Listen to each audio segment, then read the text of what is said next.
Finally, the defense headquarters has now confirmed there was a coup plot to topple President Bola Tinubu's government.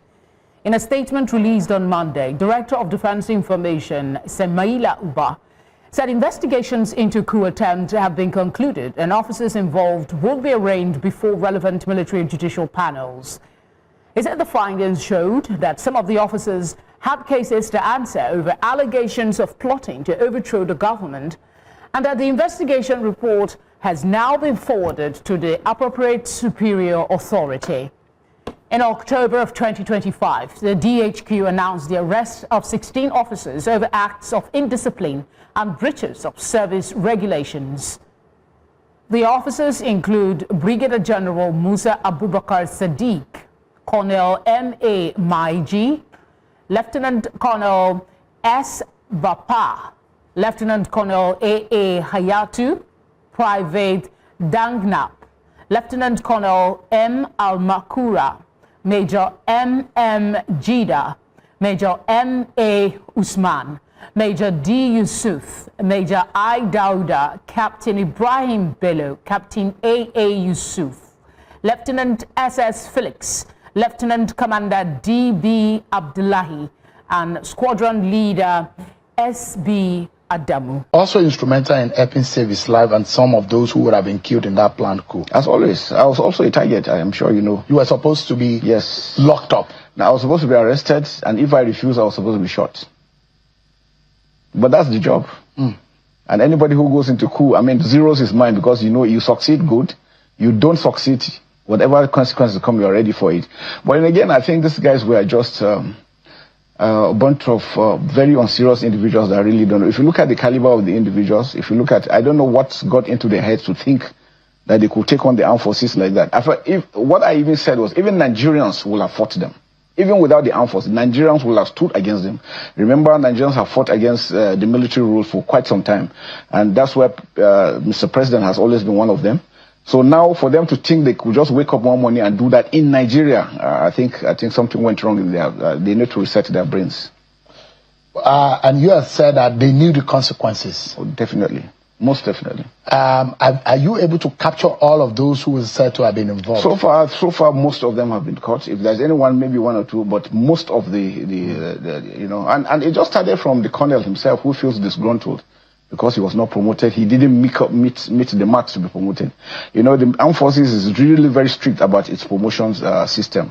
So he didn't make it. And so what he decided to do was to probably go around, look at other people that had one issue or the other, not promoted or felt that they were not posted rightly and all these things, and they tried to bring them in. And my pain is all those young officers that didn't understand what was going on, that he had put in this mess, and now they have to face the consequences. But a lot of money was committed to that coup. Yeah, plot. Of course, yeah. But again, that was money towards him particularly, and so it was everything around him as an individual. It's just a colonel.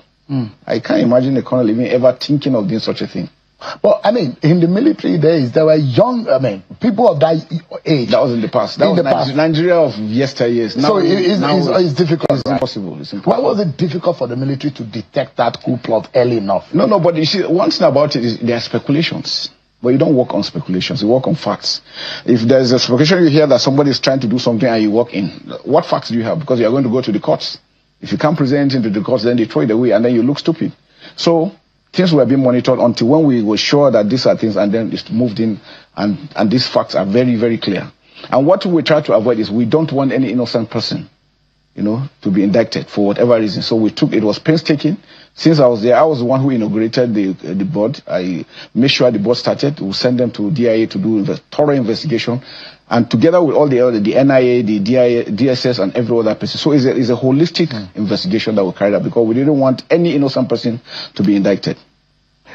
From what we're gathering, information coming to light seems to be that there's been this attempt and this internal disgruntlement, if there is anything like that, since about the 29th of May 2023. Yeah, that's why I try for people to understand that it wasn't done because they think the government wasn't doing well. These things were planned even right before the president took office. So it had been a plan they had ahead of it, since they knew he was the one who won the elections.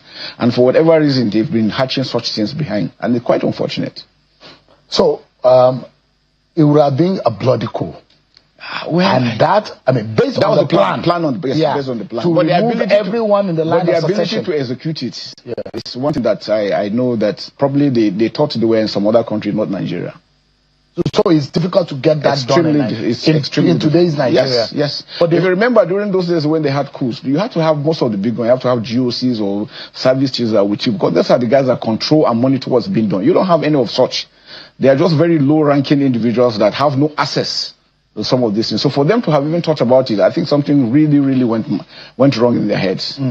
But has the military been able to detect what could have been some loopholes within its ranks based on because if the fact coming out or some of what we're hearing is that they infiltrated the Aso Rock Villa to that extent, and they had some insiders working with them, and they have even paid some of them. So you see, the world has the good, the bad, and the ugly everywhere. In every aspect, you find those things. So nobody, no situation, no community, nowhere you find everything 100%. There will always be people like that. There will always be people that will never be satisfied, no matter what you do. So it's for us to now keep monitoring, making sure that our troops are doing what they're supposed to do. Every officer, every soldier knows his responsibility and carries it as, I mean, the country is doing so much for us. So for anybody to want to truncate democracy in this dispensation, I think there's something really wrong with them. So you've plugged the loopholes now. No, very well. Yeah. It's almost impossible to carry out a coup in this country as almost it is impossible, right now. yes. Within the military. Within the military. The military is one unit. That's one thing I can tell you. The military is one unit. And what touches one touches every other person. So we always are looking out for this kind of people that are always disgruntled, trying to take advantage of the situation for themselves. What about the outsiders outside of the military that were part of the connivers, those who funded them? There's always been, in the military in the past, even when we had coups, most of them were instigated by the civilians themselves, trying to push because they think they don't have opportunity, so let them take it by force so that they can come in. It has never worked, at least not even now, and it will not work again. Nigeria is far gone beyond that. Democracy is what we stand for, and we'll continue to support democracy. They said civilians are still at large. Very well. What are the hopes? Then the world, I mean, Interpol is already contacted. Interpol is getting them. They will get them. It's just a matter of time. I mean, why would anybody want to? Because some of the names allegedly that have been fingered are probably members of the APC family.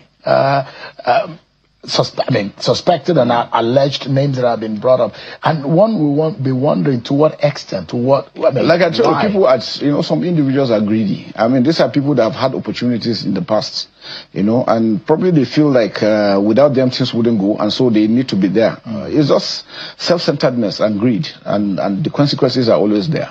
On the inside, there are those who say this was not the first idea since President Bola Tinubu took office.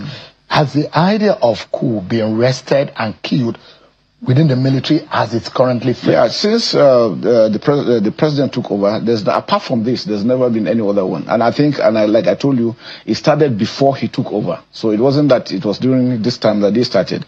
It was just that we monitored them until when it was ripe, and then they were arrested. What is happening to the families of those who are now arrested? Their names are out there. Yeah. And I know that a lot of checks will have been done on them. Possible that those who now vicariously now be responsible, knowingly or unknowingly, and those who think whether or not justice will be served in this case. These are part of the consequences. Sometimes you do these things and forget that you have families, those that will bear the brunt. And your wives, your children, the family members, the name, that anybody that's associated with them. You can imagine if he's your best friend and you understand how you feel, that this somebody you thought it was like this. And but what we do is that we have informed them about so there's clarity about that issue. And whatever it is that has to do with their own welfare, the armed forces making sure that they get there so that it shouldn't impugn on them too for something their spouses have acted on.